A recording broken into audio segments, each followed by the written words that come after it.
I got this HelloReef aquarium kit. I'm pretty excited to set this up. For those of you who know my channel, I have about 700 gallons worth of aquarium salt water already. So I have a 400 gallon system and a 300 gallon system. But this is something different, and I always enjoy the process of setting things up.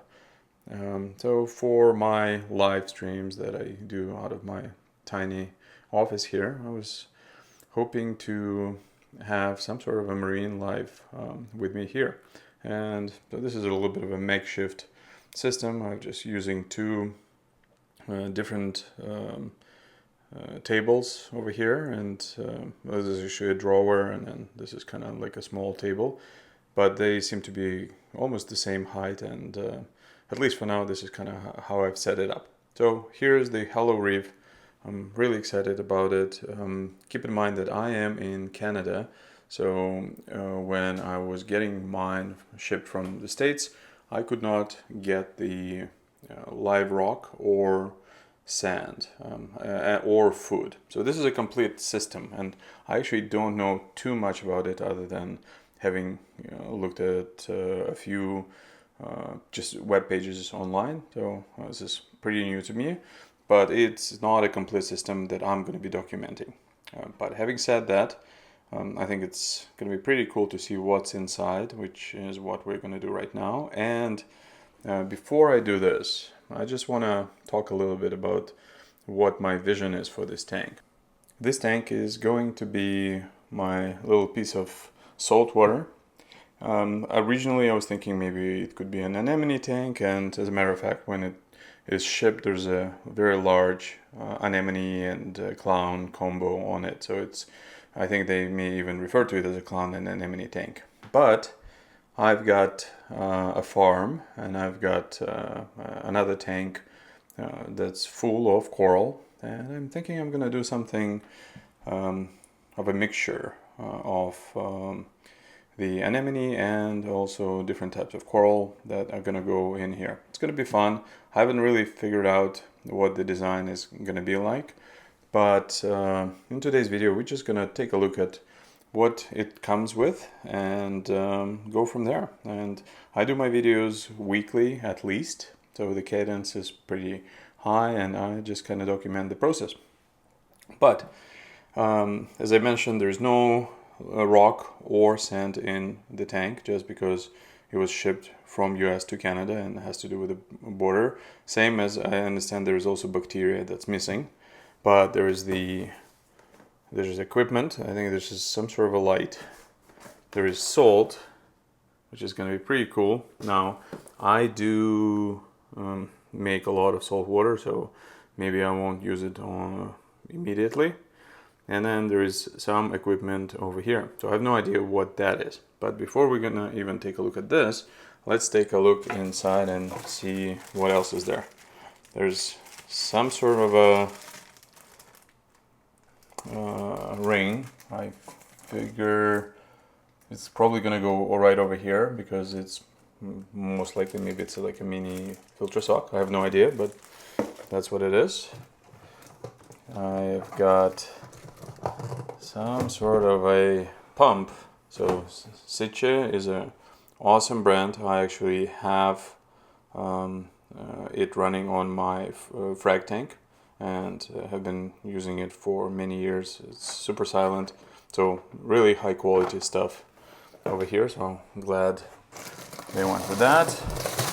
What else? Well, we have obviously just some sponge for filter media. So this is where bacteria is just gonna go and start growing. And then in this chamber over here, we've got I guess the filter sock, I called it.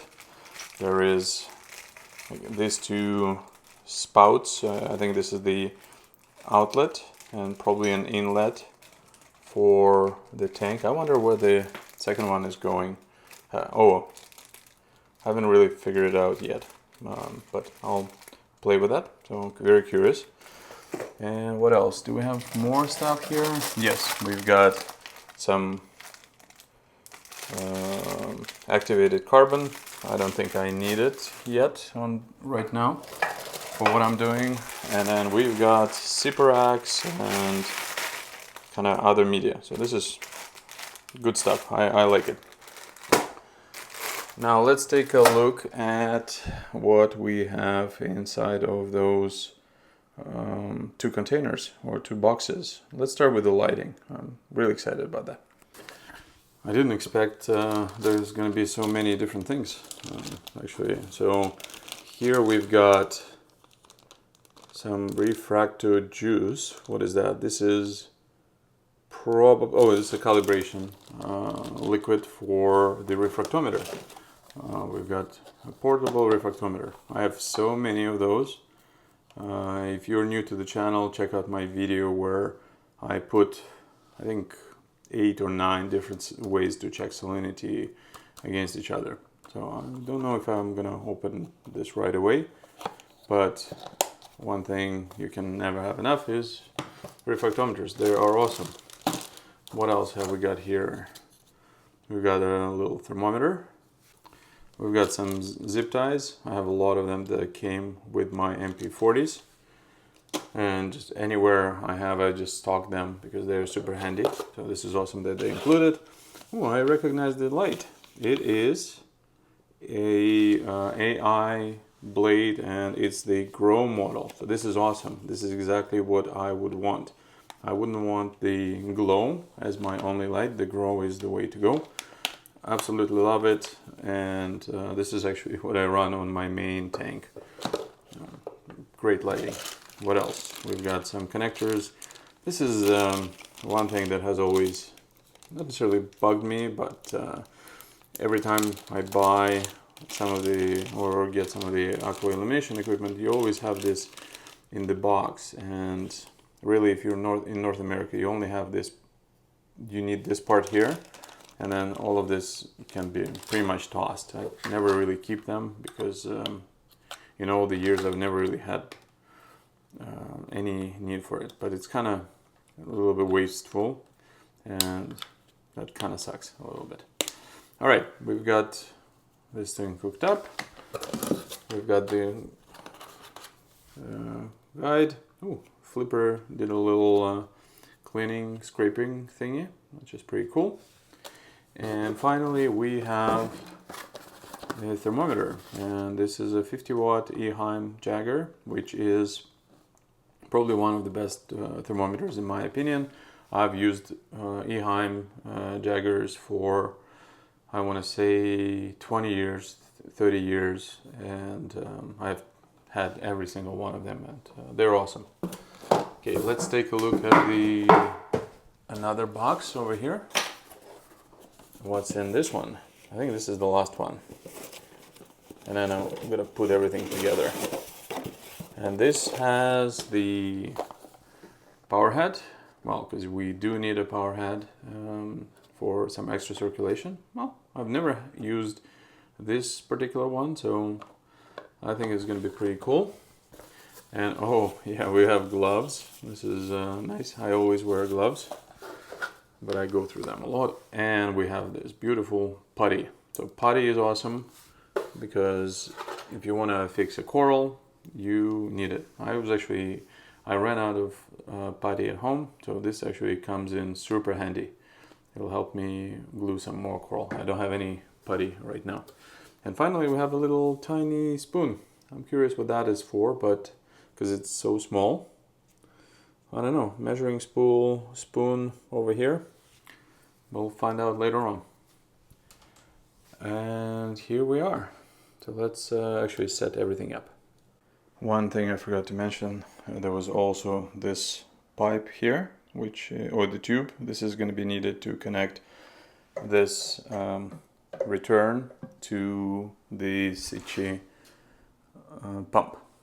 Now I'm not gonna do a step-by-step connector because actually when I open the box there's a QR code here and it will take you to the HelloReef website with very detailed instructions, and this video is not really about setting it up, so give me a few minutes. I'm gonna put the heater in, I'm gonna hook up the pump. I will put all the media in, and then I'll just add a little bit of water, and then we're gonna go from there. I might be doing it wrong, but the way I kind of figured, all the way in here, the first sponge is gonna go down, then I'm gonna put some filter media, and then I'm gonna top off with this one. Now, the really nice thing about it is that the zipper axe is actually in this mesh bag, which is, in my opinion, the way you're supposed to do it. This is awesome. Super handy, it's not gonna get messy. I'm just gonna place it in like so. And then we will top off with another sponge, and I think this is gonna be the chamber. So all the water is gonna come out of this spout, overflow in here, go inside, then it's gonna go through the filter media and then flow back into this section, the chamber over here, and then come back out here. In the box we have this very handy cutout. It will help me design the aquascape. You can see this is a top-down view of the aquarium. You can see this is the chambers. So this is a full footprint. This is the working footprint of the aquascape. And I like how it shows that you don't want to get rock too close to the glass. A little pro tip, this is actually, I wouldn't go this far either. I would probably leave at least, I want to say 2 inches or 5 centimeters from the two sides and the front. Maybe not the back. The back you can actually get pretty close just because of the coral. And I think there has to be a little bit more space. But anyways, I've picked up a few pieces of live rock. So I went to the local fish store. Shout out to Mighty Big Al's on Steels. And this is the rock that actually have been curing here for a while. And we are going to have some fun and do a little bit of aquascape. I don't think we need all 4 pieces of rock, but I figured this would be a good place to start. And as I picked these pieces of rock, didn't really know which ones would work the best. So this is super handy. I like how it works here. And before I'm going to be putting it in the tank, I'll kind of try to lay it out here. So this is a nice large rock that I could probably kind of put here. I don't like that it wobbles a little bit, but I can actually chip it off so it wobbles less. I have a special chisel for that. So maybe this is going to go all the way to the back like so. And can we maybe put another rock like this? And let's see, do I place something on top like this? Nope, this doesn't work very well. So think of the fact that you want to have a bit of a flat or kind of more flat slope here. This is a little bit too vertical, and that means that if any coral is going to be here, it may overshadow the coral here. So I'm gonna play around a little bit with this and see if there's something better that I can come up with.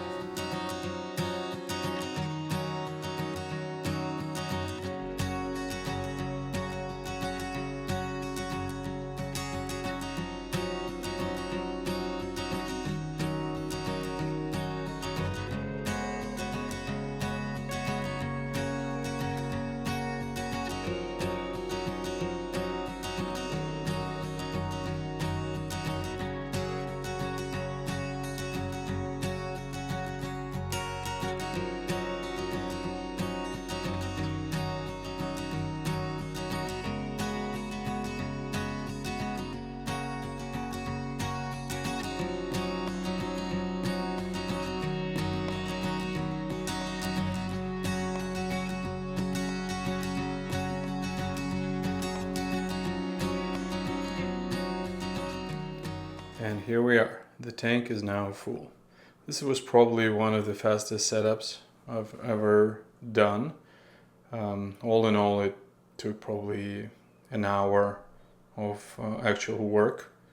not including the time it took to get the live rock and maybe do the design. But it's pretty much as simple as it can get.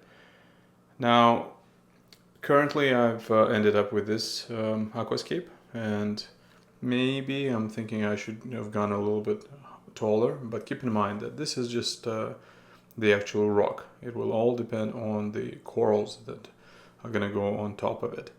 And as you add corals, especially if it's something wavy, fluffy, this thing is going to take on a lot more space. And I'm going to think about it.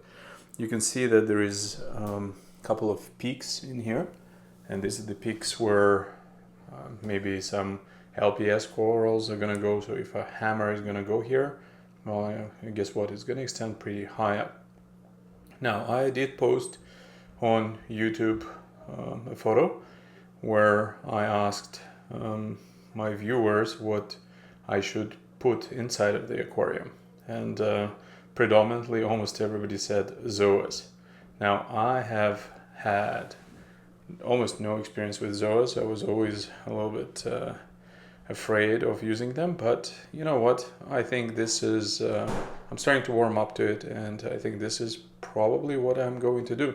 I actually have picked up a few pieces already. I don't know the names. I think one of them is called Illuminati, but that's all I know. And there's something about Miami.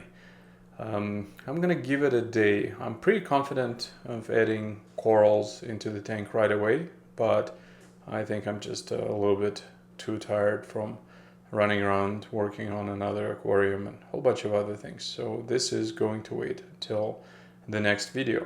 But there's nothing as exciting as a brand new setup aquarium. So this is pretty cool. And if you have any suggestions in terms of what else, or what inhabitants I should be thinking of, let me know. I've got a few ideas, but let's discuss it, and then let's kind of build it together.